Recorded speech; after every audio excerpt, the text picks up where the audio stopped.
Hello everyone, कैसे हो मित्रों। मैं प्रियम सर आपके लिए निरंतर आपके लिए इतिहास की आपकी कक्षाएं लेते आता जा रहा हूं।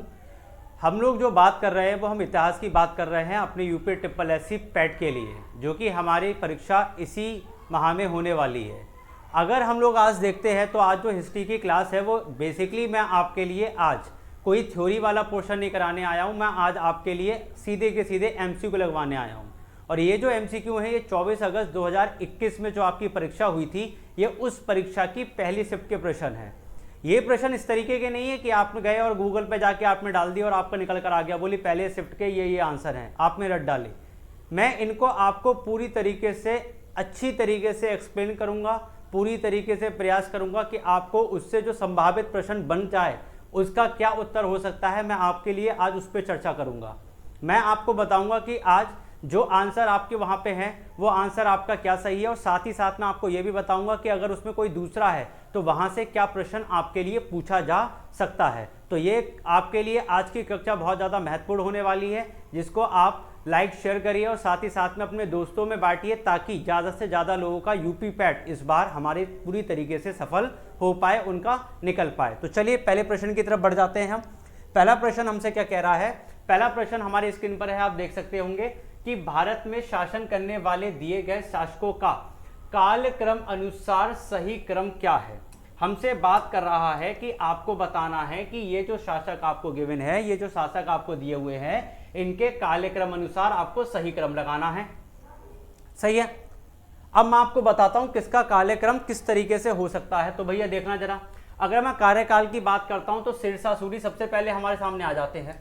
1486 से इनका कार्यकाल इस्तेमाल आपका शुरू हुआ है। जो शुरू हुआ है इनका शासनकाल वो 1486 से है। अकबर की बात करूं तो 1556 से बात कर लीजिए भैया आप अकबर की। अलाउद्दीन खिलजी की बात कर रहे हैं तो आपके 1296 से आ जाते हैं। ये 1296 से अलाउद्दीन खिलजी के बारे में आप पढ़ते हैं। वहीं इल्तुतमिश की बात कर रहा हूं तो 1211 में इल्तुतमिश है, 1296 में अलाउद्दीन खिलजी, 1556 में अकबर और 1486 में आपके सिरसा सूरी। लगा लीजिए भैया क्रम। तो इल्तुतमिश सबसे पहले नंबर पे होने चाहिए। तो अगर मैं देख लो भैया नीचे आपके ऑप्शंस गिवन है, इल्तुतमिश सबसे पहले होने चाहिए, मतलब चौथा वाला सबसे पहले आएगा। तो भैया तीसरा और चौथा तो हमारा कट गया, क्योंकि बी और ए में ही इल्तुतमिश सबसे पहले हमें दिए हुए हैं। आगे की बात करते हैं, इल्तुतमिश के बाद कौन आना चाहिए, अलाउद्दीन खिलजी। अलाउद्दीन खिलजी के बाद सिरसा सूरी और सिरसा सूरी के बाद अकबर। ये हमारा क्रम होना चाहिए। तो क्रम देख लीजिए भाई, सबसे पहले इसमें कौन आ गया हमारे इल्तुतमिश, और पहले क्या गया सिरसा सूरी। नहीं, आने कौन चाहिए, अलाउद्दीन खिलजी। तो ऑप्शन बी कैसा हो जाएगा आपका करेक्ट, देख लो, इल्तुतमिश, फिर आप क्या गया अलाउद्दीन खिलजी, फिर सिरसा सूरी और फिर Akbar. Option B is your correct answer. A B आपका क्या हो जाएगा, गलत हो जाएगा। तो ये रहे इनके कार्यकाल जिसमें आपके ये शासक आए थे। ठीक है, चलिए आगे की तरफ बढ़ जाते हैं। अगला प्रश्न हमसे क्या कह रहा है, अगला प्रश्न हमसे कह रहा है निम्न में से कौन से संत शिवाजी के समकालीन थे। पूछ रहा है भैया शिवाजी के आपका जो कार्यकाल था उसमें कौन से संत जो थे जो शिवाजी के साथ थे। तो शिवाजी के साथ जो थे भैया नाम याद रख लेना, तुकाराम। ये तुकाराम इसका सही आंसर होगा। तुकाराम इनके में आपके संत थे। ठीक है जी, चलिए आगे की तरफ बढ़ते हैं। अगला प्रश्न हमसे क्या कह रहा है, अगला प्रश्न हमसे कह रहा है बंगाल का प्रथम गवर्नर जनरल, बंगाल के प्रथम गवर्नर जनरल की बात कर रहे हैं। तो भैया प्रथम गवर्नर जनरल बने क्यों थे। तो हम सभी को पता है भाई, क्या पता है हम सभी के लिए, कि भैया ब्रिटिश शासन जब भारत आया था तो उसने बंगाल के अंदर, किसके अंदर भैया, उसने हमारा बंगाल के अंदर ब्रिटिश ईस्ट इंडिया कंपनी स्थापित की थी। क्या स्थापित की थी, ब्रिटिश ईस्ट इंडिया कंपनी। अभी जो ब्रिटिश ईस्ट इंडिया कंपनी है इसने क्या किया, भारतीयों को रोजगार दिया। यहां से क्या करता था, वो रॉ मटेरियल खरीद लेता था। ठीक है, मतलब उसने यहां से हमसे कपास खरीदी, कपास के कपड़े बनाए, हमसे ही बनवाए और हम ही को बेच डाले। मतलब ये कि कपास हम उगा रहे हैं पर इस्तेमाल कौन कर रहा है, वो कर रहा है। क्यों, क्योंकि उसके पास भैया मशीनरी थी, वो कपड़े बुनना जानता था। वो कहता था आप घर में बुनोगे, मैं मशीनों से बुनवा दूंगा। अब आदमी क्या कर रहा था, बोला था आप आके बनवाओगे तो मैं आपको पैसा दे दूंगा। अब भैया पैसे के लिए कौन काम नहीं करता है, सब लोग काम करते हैं भैया पैसे के लिए। तो भैया ब्रिटिश ईस्ट इंडिया कंपनी आपकी स्थापित हुई थी, और ये जब स्थापित हुई थी तो ब्रिटिश ईस्ट इंडिया कंपनी के जो पहले जो आपके बंगाल प्रेसिडेंसी के, जो आपके बंगाल प्रेसिडेंसी हिंदी में भी प्रेसिडेंसी बोला जाएगा इसे। बंगाल प्रेसिडेंसी के जो पहले गवर्नर थे वो आपके कौन थे? वो लॉर्ड क्लाइव थे। वो कौन थे? वो लॉर्ड क्लाइव थे। इन्हीं की प्रधानता में हमें ब्रिटिश ईस्ट इंडिया कंपनी स्थापित हुई थी। किनके में? हमारे लॉर्ड क्लाइव में। अब ऑप्शन में आप कहोगे सर लॉर्ड क्लाइव में मार दें, अरे जी नहीं, पूछ रहा है प्रथम गवर्नर जनरल कौन थे? प्रथम गवर्नर जनरल कौन थे? तो लॉर्ड क्लाइव जो थे वो आपके बेशक आपके कौन थे? गवर्नर थे, लेकिन गवर्नर जनरल नहीं थे। ये आपके पहले गवर्नर थे। किसके? ये आपके बंगाल प्रेसिडेंसी के थे, जिनकी अधीनता में जिनकी स्थिति में British east India company Bharat के अंदर बंगाल राज्य के अंदर स्थापित की गई थी।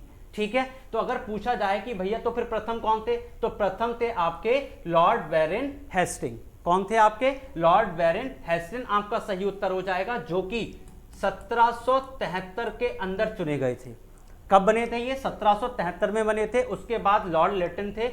मैं इसके अनुसार बता रहा हूं, कहीं आप अपने अनुसार ले जाएं। इसके अनुसार बताऊं तो लॉर्ड लिटन जो बने थे वो आपके 1876 में बने थे। 1876 में आपके लॉर्ड लिटन बने थे, और लॉर्ड रिपन जो बने थे वो आपके 1880 में बने थे। 1880 में लॉर्ड रिपन बने थे, 1876 में लॉर्ड लिटन बने थे, और 1873 में बैरन हेस्टिंग बने थे। देखो क्वेश्चन बने नहीं बने यहाँ से? कैसे? वो पूछ लेगा आपसे कि 1773 के अंदर बताओ कौन सा गवर्नर जनरल बना था भारत का, तो भैया क्या बताओगे? तो बैरन हेस्टिंग बना था। वो पूछ लेगा कि बताओ भैया सन 1876 में कौन बना था, तो कैसे बताओगे? तो बता दोगे भैया लॉर्ड लिटन बना था। गूगल जाके करोगे तो ये नहीं दिखाएगा भाई आपको। गूगल पे जाकर आपको ये दिखाएगा कौन किस में बना था, आपको तो सीधा आंसर बता देगा, बोले ये आंसर इसका होगा। ठीक, तो ये वीडियो देखना बहुत ज़रूरी है और अंत तक देखना ज़रूरी है, क्योंकि मैं इसमें आपको सभी प्रश्नों के जो संभावित प्रश्न बन सकते हैं, इनके उत्तर के जो दिए हुए हैं आपको, वो सारे ही प्रश्न मैं आपके साथ आज बताने वाला हूँ, आपके साथ शेयर करने वाला हूँ। ठीक है, तो वीडियो के साथ ऐसे ही बने रहें अंत तक। चलिए आगे की बात कर लेते हैं। अगला प्रश्न हमारा क्या होगा? तो आंसर समझ में आ गया। आंसर कौन सा लगेगा? आपका लगेगा लॉर्ड बैरन हेस्टिंग। ये जो लॉर्ड क्लाइव हैं, लॉर्ड क्लाइव कौन थे? ये तो बंगाल प्रेसिडेंसी के पहले गवर्नर थे। ठीक है, चलिए आगे बढ़ जाते हैं। अगला प्रश्न हमसे क्या कहता है? अगला प्रश्न कह रहा है हमसे चरक संहिता संबंधित है। देख लीजिए भैया, चरक संहिता इज वर्क ऑन, किस पे वर्क करता है? तो मैं आपको बता दूं भैया, ये जो व्यक्ति है, ये जो व्यक्ति है भैया, इन्हें क्या काम किया? आयुर्वेदा। क्या चीज भैया? आयुर्वेदा। ठीक है, आपका जो आयुर्वेदा है, आयुर्वेदा क्या है? ये एक उपवेद है। ये क्या है? एक उपवेद है। अब आप कहोगे उपवेद किसका है? ये जो उपवेद है ये आपके ऋग्वेद का उपवेद है। किसका है? ये आपके ऋग्वेद का उपवेद है। ठीक है, और आयुर्वेदा सभी लोग जानते हैं भैया, आयुर्वेदिक दवाई कहां से बनते हैं? BAMS, bachelor of Ayurvedic medical science, BAMS से बनते हैं। आयुर्वेदा की पढ़ाई करते हैं। आयुर्वेदा क्या है? किससे रिलेटेड है? सबको पता है भैया, मेडिकल चिकित्सा से रिलेटेड है। तो भैया ये जो आपके चारक संहिता थे, इन्होंने क्या काम किया था? इन्होंने कई सारे प्रश्न आपके आयुर्वेदा में दिए थे, मतलब कई सारी औषधियां का जो ज्ञान था वो इन्होंने यहाँ पे अर्जित किया है अपना। तो जिसकी वजह से ये पूछ रहे हैं किस पर वर्क करते थे, तो वर्क किस पे करते थे जी? मेडिसिन, चिकित्सा। आपका कैसा आंसर हो जाएगा? कतई सही आंसर हो जाएगा, क्योंकि आयुर्वेदा में इनके प्रश्न हैं, इनके लिखित प्रश्न हैं, और वो जो आयुर्वेदा है वो किससे रिलेटेड है? वो भैया आपकी संबंध रखती है मेडिकल से, मतलब चिकित्सा से। तो आपको आंसर यहां पे समझ में आ गया कैसे ये चिकित्सा से आपके संबंधित हो गए। ठीक है, चलिए आगे बढ़ जाते हैं। आगे की बात करता हूं तो अगला प्रश्न हमसे क्या कह रहा है? निम्न में से कौन सा जोड़ा सही नहीं है? कौन सा जोड़ा सही नहीं है, ये हमसे पूछ रहा है भैया। इस नहीं पे आपको बहुत ध्यान देना है। ये जो नहीं और जो इनकरेक्टली या फिर नॉट लिखा हुआ आता है ना, इस पे आपको बहुत ध्यान देना है, क्योंकि आधे से ज्यादा बच्चों के जो प्रश्न है वो उसी पे गलत हो जाते हैं। बच्चा आंख मूंद के मार देता है, बोला अरे पहला वाला ये तो कथी सही है, बोले मार दिया, गोला भर दिया। अब गोला भरने के बाद देख रहे हैं नहीं, अब कह रहे हैं अब क्या करना? अरे भैया तो पहले ही देख लो ना है लिखा हुआ। चलो देखो अच्छा क्या है, कह रहा है BC 261 में कलिंग युद्ध हुआ था। बिल्कुल हुआ था कलिंग युद्ध। अब ये कलिंग क्या था? तो सभी लोग जानते हैं भैया, कलिंग आपके मौर्य डायनेस्टी में अशोक जी जो महाराज थे, क्या करा था भैया? कलिंग पर युद्ध पेल दिया था भैया उन्होंने। ठीक है, इतिहास सभी जानते हैं, अब मेरा मुंह मत खुलवाओ भैया इसके बारे में। AD 78 की बात करते हैं तो भैया शक सावन की शुरुआत बिल्कुल सही बात है। AD 622 की बात करें तो मुस्लिम युग की शुरुआत हुई थी, बिल्कुल सही बात है। 1709 में औरंगजेब की मृत्यु, ये गलत बात है। 1709 में औरंगजेब की मृत्यु नहीं हुई है, औरंगजेब की मृत्यु हुई है 1707 में, और वो भी अप्रैल के माह में। अप्रैल के माह में 1707 में औरंगजेब की मृत्यु हुई है, और दिया हुआ क्या है 1709। यहीं पे बच्चे चूक कर जाएंगे, यहीं पे आंसर गलत हो जाएगा। उन्हें तो लगेगा 1700 में तो था, अरे कुछ था, अरे ऐसे ही होगा 1700 ही होगा, तो भैया नहीं है, याद कर लीजिए। अप्रैल 1707 में औरंगजेब की मृत्यु हुई थी, और जबकि दिया हुआ क्या है 1709, तो यही हमारा सही विकल्प हो जाएगा। लेकिन प्रश्न के अनुसार नहीं पूछा था, इसलिए हमारा ये सही विकल्प है। ठीक है जी, आगे बढ़े, चलो आगे बढ़ जाते हैं। अगला प्रश्न हमसे क्या कह रहा है? अगला प्रश्न हमसे कह रहा है इनमें से किस भारत के ग्रैंड ओल्ड मैन के नाम से जाता जाता है? चलो भैया, जाना जाता है, किसको जाना जाता है पूछ लेते हैं, ग्रैंड ओल्ड मैन। अब ग्रैंड ओल्ड मैन भारत जो है भैया, भारत के, वो किसको कहा जाता है? तो ये रहे आपके कुछ ऑप्शंस आपके सामने जी, पढ़ दे रहा हूं मैं आपके लिए। दादा भाई नौरोजी को कहा जाता है, आपके WC बनर्जी को कहा जाता है, फिरोज शाह मेहता को कहा जाता है, या आपके सुरेंद्रनाथ बनर्जी को कहा जाता है। ठीक है, तो मैं आपको बता दूं भैया, ये जितने भी नाम आपके सामने लिखे हुए हैं ना, इन सभी ने भैया क्या किया था, INC में काम किया था।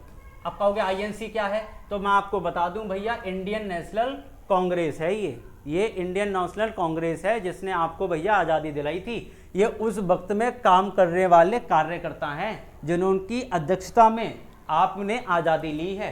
तो ये जो जितने भी नाम आपके सामने हैं, जब इन सब की अध्यक्षता में आप लोगों ने जब अपने भारत को आज़ाद होते हुए देखा, आज़ाद कराया, तब भाई इन सबको कुछ ना कुछ नाम दिए गए, इन सबको कुछ ना कुछ उपाधि दी गई इनके कार्य के अनुसार। जो कार्य इन्होंने इतने पीड़ा सहने के बावजूद भी ये अपने कार्यकाल पर डटे रहे और भारत को क्या किया, स्वतंत्र किया। किससे किया? तो आपके ब्रिटिशर से किया।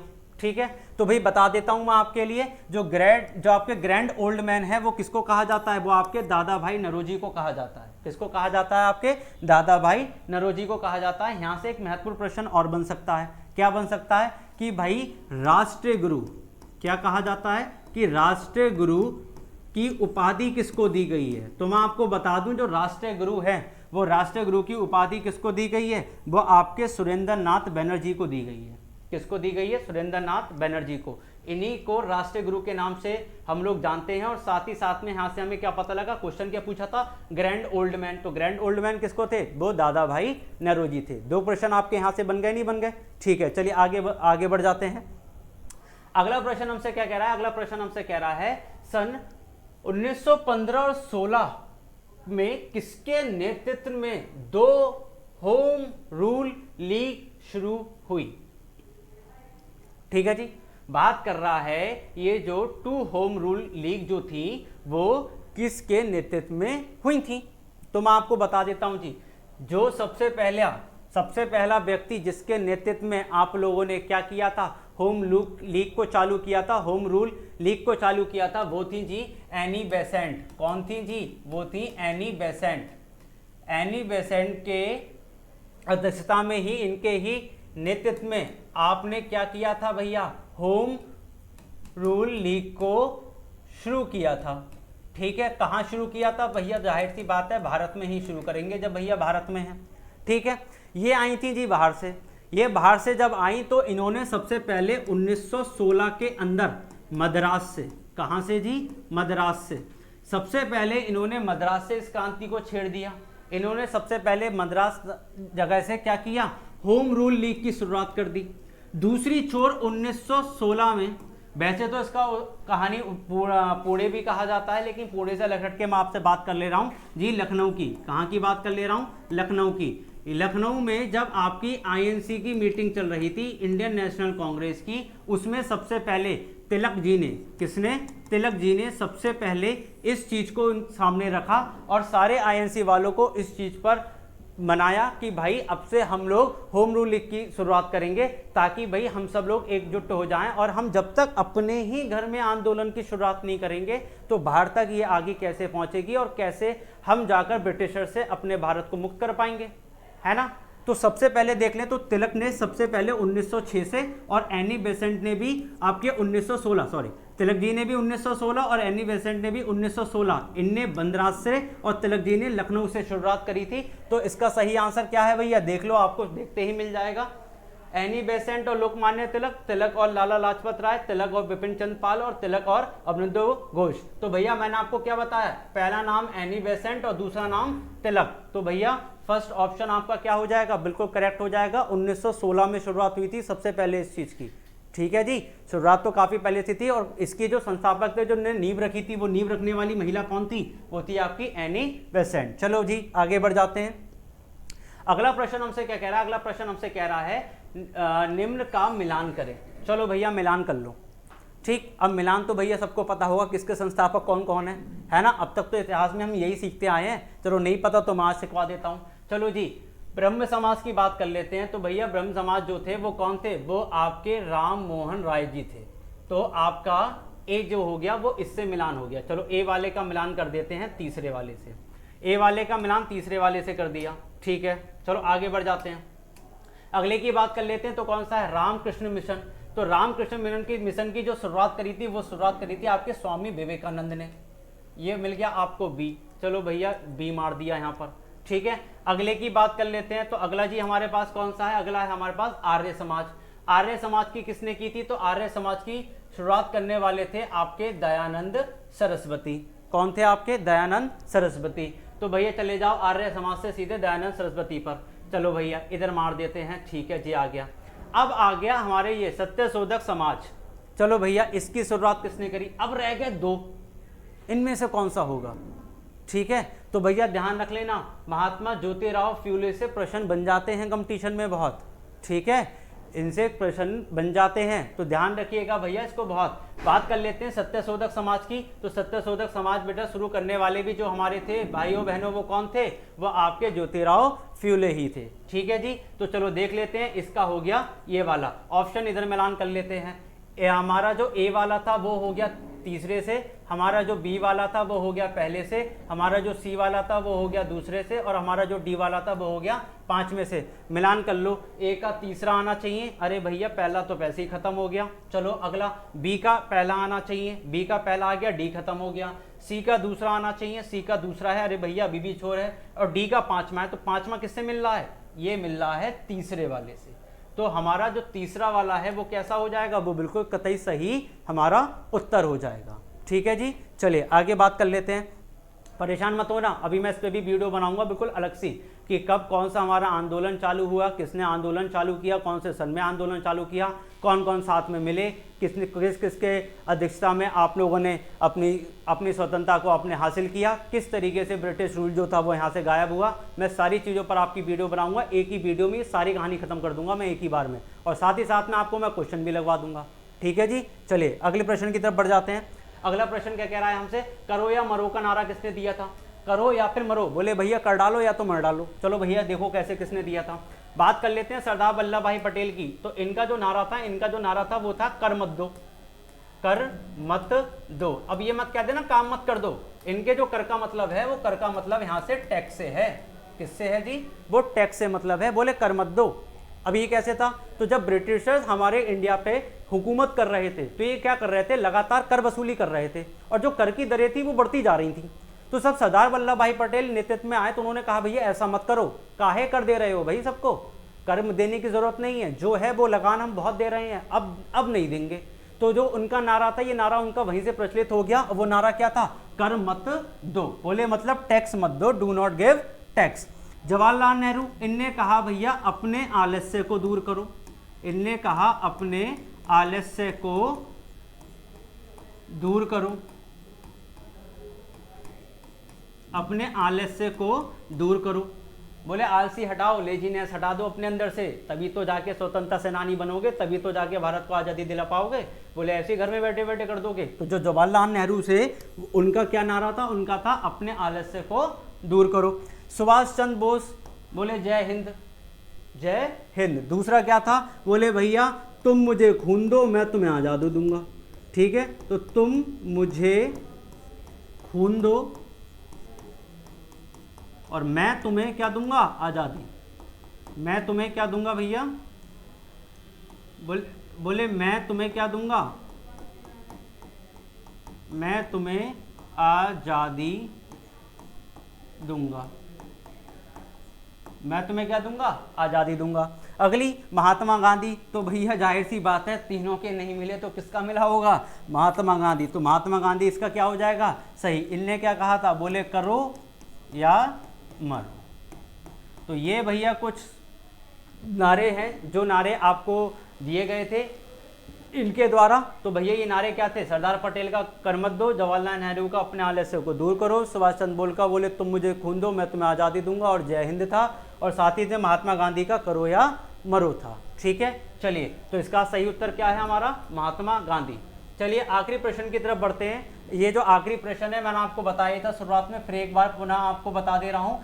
24 अगस्त को 2021 में जो पेपर हुआ था उसके प्रथम प्रणाली का मतलब पहली शिफ्ट का ये पेपर का मैंने आपके लिए पूरा डिस्क्रिप्शन दिया है, पूरा का पूरा सेशन दिया है। इसी तरीके से मैं निरंतर आपके लिए डेली लेकर आता रहूँगा और 4 बजे तक मैं आपको हिस्ट्री की क्लासें और हिस्ट्री के ये जो क्वेश्चंस हैं वो आपको मैं प्रोवाइड कराता रहूँगा, आपको देता रहूँगा, उसको आप देखते रहें। और कोई भी अगर दिक्कत हो तो नरेश सर ने आपको नंबर दिया ही है, वहाँ पर आप मैसेज कर सकते हैं, कोई दिक्कत वाली बात नहीं है। चलो आखिरी और देख लेते हैं। आखिरी प्रश्न क्या है कि जब सुभाष चंद्र बोस ने भारतीय राष्ट्रीय कांग्रेस के अध्यक्ष पद से इस्तीफा दिया, मतलब ये जो मैं बात कर रहा था आपसे आईएनसी की, इंडियन नेशनल कांग्रेस की जो मैं आपसे बात कर रहा था, इसके अध्यक्षता के पद से जब सुभाष चंद्र बोस ने इस्तीफा दिया था तब ये पद किसको प्रस्तावित किया गया। मतलब जब भैया किसी ने दे दिया, बोले लो भाई अब से मैं कल से नहीं आऊंगा ऑफिस, अब अपना संभाल लियो, तो भाई अब ये जो रजिस्ट्रेशन लेटर आ गया तो किसी के पास तो जाएगा ज्वाइनिंग लेटर। वो ज्वाइनिंग लेटर किसके पास था, तो भैया सभी लोग जानते हैं ज्वाइनिंग लेटर किसके पास था, हमारे भैया स्वतंत्र भारत के ब्रिटिश फ्री इंडिया के पहले प्रेसिडेंट कौन थे, पहले राष्ट्रपति कौन थे, सभी जानते हैं, डॉक्टर राजेंद्र प्रसाद। तो इसका सही प्रश्न का जो उत्तर है वो क्या हो जाएगा, डॉक्टर राजेंद्र प्रसाद। डॉक्टर राजेंद्र प्रसाद को ही सुभाष चंद्र बोस के बाद प्रस्ताव दिया गया था कि भाई आप जो है वो इसका अध्यक्षता निभा लीजिए और आप इसको कर लीजिए। ठीक है जी, आई होप सो आप सभी को भैया ये क्लास बड़ी अच्छी लगी होगी, क्योंकि मैंने इसमें जो संभावित प्रश्न बन सकते हैं मैंने आपको वो भी बताए हैं। ठीक है, इसी के साथ मैं आज आपसे इजाज़त लेता हूं और मैं आपसे चाहता हूं कि भाई आप यहाँ पर बने रहें। ठीक है, हो सकता है कि शायद आपको लग रहा हो कि कुछ हमारे में कंटिन्यूटी नहीं है, मतलब हम निरंतर आप तौर पर आपके लिए वीडियोस लेकर नहीं आ पा रहे हैं, तो आप विश्वास रखिए आपके यूपी पैट से पहले हम आपका पूरा सिलेबस करा के देंगे और आपके लिए ऐसे हम मैराथन लगा कर देंगे जिस मैराथन से आपका यूपी पैट का सिलेक्शन होना बिल्कुल बनता है। ठीक है, तो इसी विश्वास के साथ हमारे साथ बने रहें, वीडियो को लाइक करें, शेयर करें, कमेंट करें। नमस्कार।